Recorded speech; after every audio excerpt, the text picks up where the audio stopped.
సింగరేణిలో మెడికల్ బోర్డును తద్వారా కారుణ్య ఉద్యోగ నియామకాలను రద్దుపరిచేందుకు కాంగ్రెస్ ప్రభుత్వం కుట్ర పన్నుతుందని టీబీజీకేఎస్ రాష్ట్ర అధ్యక్షులు మిరియాల రాజరెడ్డి, నూనె రామ్మూర్తి, కొమరయ్య, వడ్డపల్లి శంకర్లు ఆరోపించారు.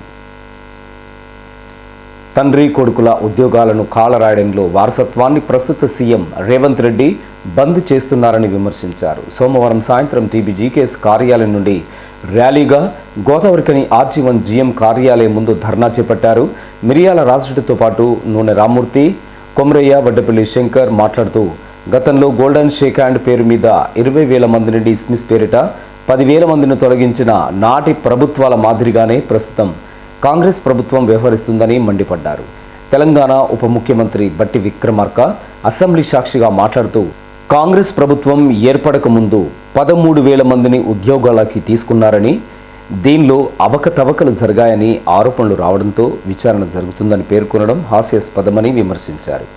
కాంగ్రెస్ ప్రభుత్వం వస్తే మార్పు వస్తుందని, నెలకు 3 మెడికల్ బోర్డులు నిర్వహిస్తారని మభ్యపెట్టి కార్మికుల నెత్తిపై భస్మాసుర హస్తం పెట్టారని, ఇప్పటికైనా కార్మికులందరూ అర్థం చేసుకోవాలని కోరారు. సింగరేణి వ్యాప్తంగా 2,000 మంది కార్మికులు అనారోగ్యంతో 10 నెలల సర్వీస్ ఉన్నవారు గత సంవత్సర కాలంగా మెడికల్ బోర్డు కొరకు వేచి చూస్తున్నారని సూచించారు. సంస్థలో జరుగుతున్న అవినీతి అక్రమాలు, కాంగ్రెస్ ప్రభుత్వం చేస్తున్న కుంభకోణాలపైన, సంస్థ నిధులు దుర్వినియోగం, సింగరేణి కార్మిక వర్గమంతా మేల్కొనాలని, పోరాటాలకు సిద్ధం కావాలని, సంస్థను పరిరక్షించుకోవాల్సినటువంటి అవసరం ఎంతైనా ఉందని పిలుపునిచ్చారు. తగిన పోరాటాలతో పాటు సింగరేణి భవన్, ప్రజాభవన్ ముట్టడి కార్యక్రమాలకు కార్మికులందరూ సిద్ధంగా ఉండాలని పిలుపునిచ్చారు. అంతకుముందు SO2 జీఎం చంద్రశేఖర్కు వినతి పత్రాన్ని సమర్పించారు. కాంగ్రెస్ ప్రభుత్వం ఎన్నికల సందర్భంలో హామీ అయితేంది, ఐఎన్టీసీ ఎన్నికల సందర్భంలో 6 గ్యారంటీలతో పాటు 39 డిమాండ్లు మేనిఫెస్టోలో పెట్టడం అయితేంది, దీనికి తోడుగా ఏఐటీసీ నేనేం తక్కువ కాదని 47 డిమాండ్లతోటి వాళ్ళు మేనిఫెస్టో పెట్టడం అయితేంది. మొన్న భూపాల్పల్లికి వచ్చినటువంటి రేవంత్ రెడ్డి గారు ఈ యొక్క మెడికల్ బోర్డు పైన తప్పుడు ప్రచారం చేస్తున్నటువంటి వాళ్ళని మోకాళ్ళ మీద నిల్చుండబెట్టమని చెప్పినటువంటి వాళ్ళు ఇప్పుడు సంవత్సర కాలంగా మెడికల్ బోర్డు పెట్టకపోతే ఎవరిని మోకాళ్ళ మీద నిల్చుండబెట్టాలి అనేటువంటిది కార్మిక వర్గం నిర్ణయం తీసుకుంటుంది. మీ కాంగ్రెస్ ఎమ్మెల్యేలు అయితేంది, మంత్రులు అయితేంది, ఉప ముఖ్యమంత్రి అయితేంది, ముఖ్యమంత్రి అయితేంది, మీరు ఇచ్చినటువంటి హామీలను నిలబెట్టుకోకపోగా మొన్న కౌన్సిల్లో చేసినటువంటి బట్టి గారి వ్యాఖ్యల్ని తెలంగాణ బొగ్గని కార్మిక సంఘం తీవ్రంగా ఖండిస్తూ ఉన్నది. 2,000 మంది కార్మికులు ఎప్పుడెప్పుడా అని మెడికల్ బోర్డు కోసం వేచి చూస్తున్నటువంటి కార్మికుల యొక్క గుండెల్లో మంటల్ని రేపుతున్నటువంటిది. దీనికి తోడుగా అధికంగా ఇన్వాలిడేషన్ అయినరు, వీళ్ళ మీద ఎంక్వైరీ చేపిస్తానన్నటువంటి బట్టి వ్యాఖ్యలు ఈరోజు 13,000 మంది కార్మికులు ఎవరైతే ఉద్యోగం చేస్తున్నారో వాళ్లకు ఏమవుతుంది అనేటువంటి ఒక భయాందోళనకు సృష్టించడం అయితేంది. 2,000 మంది కార్మికులు ఎప్పుడొస్తుందా మాకు అనేటువంటిది ఈరోజు 11 నెలల సర్వీసు మిగిలిపోయిన ఉన్నటువంటి వాళ్ళు అయిపోయింది. ఇలాంటి అభద్రతకు నోచుకుంటున్నటువంటి ఈ సందర్భంలో తెలంగాణ బొగ్గని కార్మిక సంఘం మీకు అండగా ఉంటాం. మీ 13,000 మంది కార్మికుల మీద ఈగవాలనియ్యం. అలాగే మీ 2,000 మంది కార్మికులు ఎవరైతే ఉన్నారో వాళ్లకు తప్పకుండా మెడికల్ బోర్డు ఏప్రిల్ నెల, మే నెలల్లోనే 5 మెడికల్ బోర్డు పెట్టి వాళ్ళందరికీ కూడా మెడికల్ బోర్డుకు పిలిచేటట్టుగా ఉద్యమించడానికే దాంట్లో భాగంగానే మొన్న నిరసన తెలిపి బాబుల మీద వినతి పత్రాలు ఇవ్వడం అయితేంది. ఈరోజు జీఎం ఆఫీసుల ముందు వినతి పత్రాలు ఇవ్వడం అయితే జరుగుతూ ఉంది.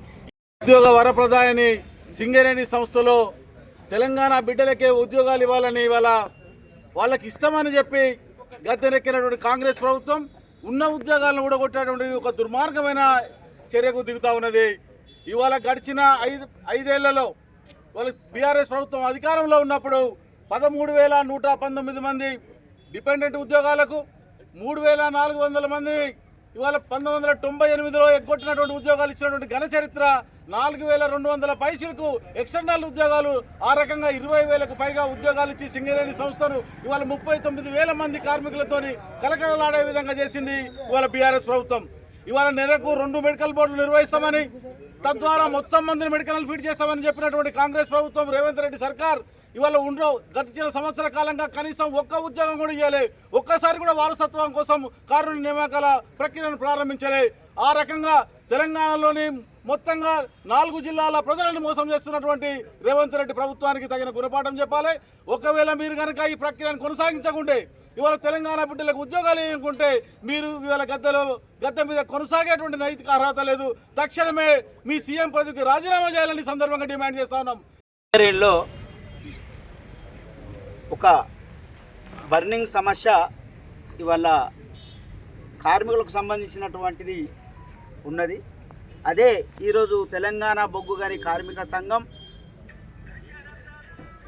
ఆర్జీవన్ జీఎం ఆఫీస్ ముందు ఏదైతే సింగరేణి కార్మికులకు సంబంధించినటువంటిది మెడికల్ బోర్డు నిర్వహించాలని, మారు పేర్ల సమస్యను పరిష్కరించాలని చెప్పేసి, లేదా గతంలో పెట్టుకున్నటువంటి ఏ కార్మికులైతే ఉన్నారో వాళ్ళ అందరికీ కూడా మళ్ళీ రీమెడికల్ బోర్డు నిర్వహించాలని చెప్పేసి అని అనేక కార్మికులను ఇబ్బంది పెట్టేటువంటి వాతావరణంలో భాగంగా ఏదైతే గతంలో గెలిచినటువంటి ఏఐటీసీ కానీ, లేదా కాంగ్రెస్ ప్రభుత్వం చెప్పబడుతున్నటువంటి ఐఎన్టీసీ కానీ ఏదైతే వీళ్ళు అప్పుడు వాగ్దానాలు చేసి వాళ్ళ మేనిఫెస్టోలో పెట్టి గెలిచిందో, మరి గెలిచినటువంటి దాన్ని కూడా ఇవాళ చేయలేనటువంటి విధంగా ఇవాళ కార్మికులను అనేక గోసపెట్టేటువంటి పరిస్థితి ఉన్నది.